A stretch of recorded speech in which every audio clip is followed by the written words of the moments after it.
You're watching your local news leader. This is The Morning Show on WCIA 3 News. But even if these events aren't random, the results are completely unpredictable. And with shootings on the rise, people are concerned more innocent victims could be hurt. Thanks for waking up with us this morning. I'm McLeod Hageman. Christy has the day off. Champaign-Urbana saw 4 shootings in less than 2 days. 2 men died, but no arrests have been made. WCIA 3's Jen Lask has that story. Shooting in this neighborhood, I was very surprised. Translating for her mother, Victoria Milovanova, Katerina Silvestro says she heard 2 or 3 shots fired Sunday afternoon. And I even thought I was hearing something. What she was hearing was a noise neighbors say they've never heard. For me, it was a huge surprise because I could never imagine that in our quiet neighborhood shots could be fired. It's a sentiment that's being echoed by Lisa Hake and Lynn Colston, who love taking walks through what they call this gentle area. Lots of people seem to be caring homeowners and friendly, very friendly. Hake says the rise in violence in the CU area is distressing all around. So what can be done to stop it?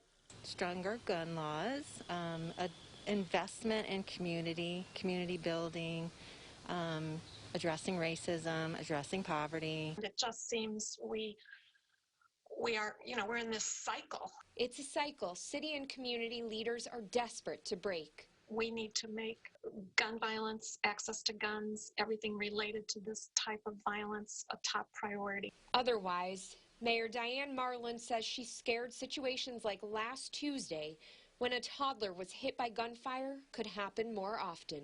It's just remarkable that there haven't been more people hurt, but even one, no matter what age, innocent victim is one too many.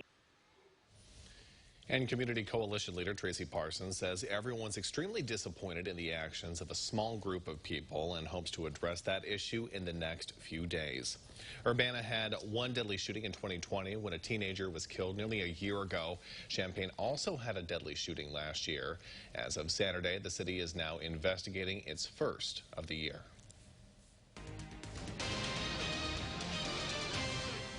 Taking a look at the satellite and radar here for your Tuesday morning, most areas of central Illinois are waking up with relatively clear skies, but you might notice that there is a very small system mainly towards the southern half of the state, but it is actually lifting a little bit northeast, so it is reaching down south towards some of our southern counties such as Effingham. If you are into that area, do expect some light showers, but the system will be continuing to move east relatively quickly here, so you will be dry here in the next few hours and expect some sunshine throughout the day as well.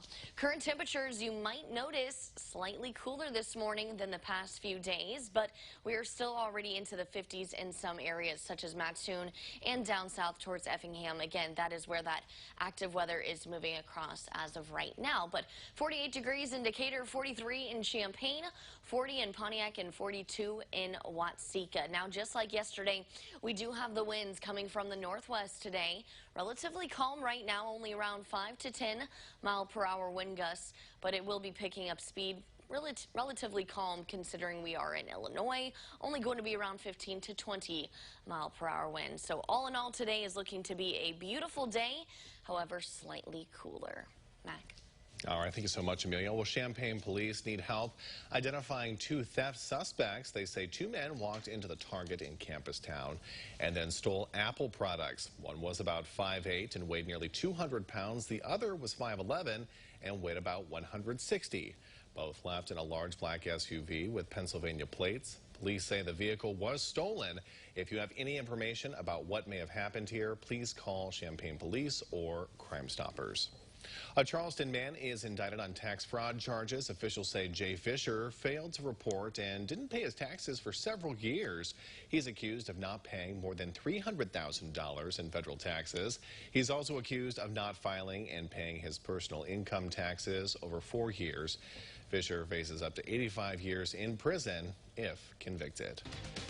Well, here's an update this morning. An Altamont man is facing more serious charges after a deadly crash near Effingham. 33-year-old Andrew Welter is now charged with felony DUI. State police say he was driving drunk when his car went in oncoming traffic on Route 40. A woman swerved to avoid being hit, but she couldn't get out of his way. 29-year-old Alyssa Rhodes was a passenger in that car, and she died in that wreck.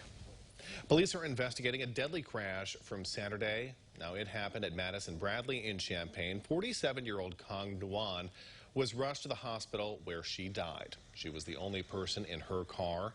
The two men in the other vehicle that collided with hers were also taken to the hospital with serious injuries. Well, 911 operators are being honored this week for their efforts to help save lives. National Telecommunicators Week recognizes the thousands of public safety call center workers who have dedicated their lives to serving their communities.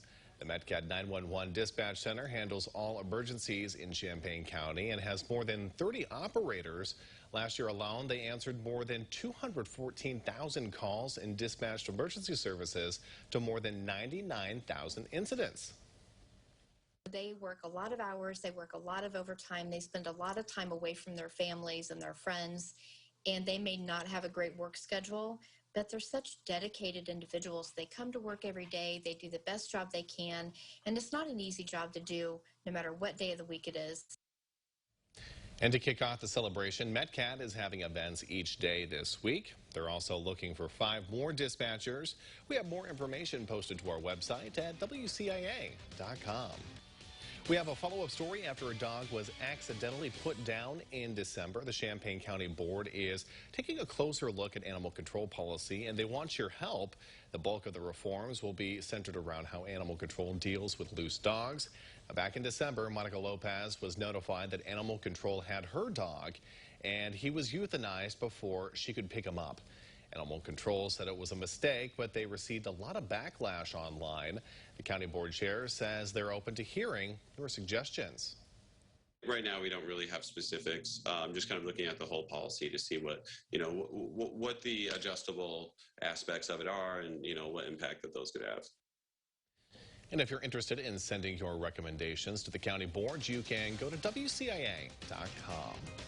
New this morning, the Coles County Board is expected to meet today to discuss tax sales resolutions. They're discussing whether to renew the 2021 Solid Waste and Recycling Township Reimbursement Program. They will also review an agreement for a proposed bridge deck replacement. This meeting will be open to the public. It begins tonight at 7 o'clock.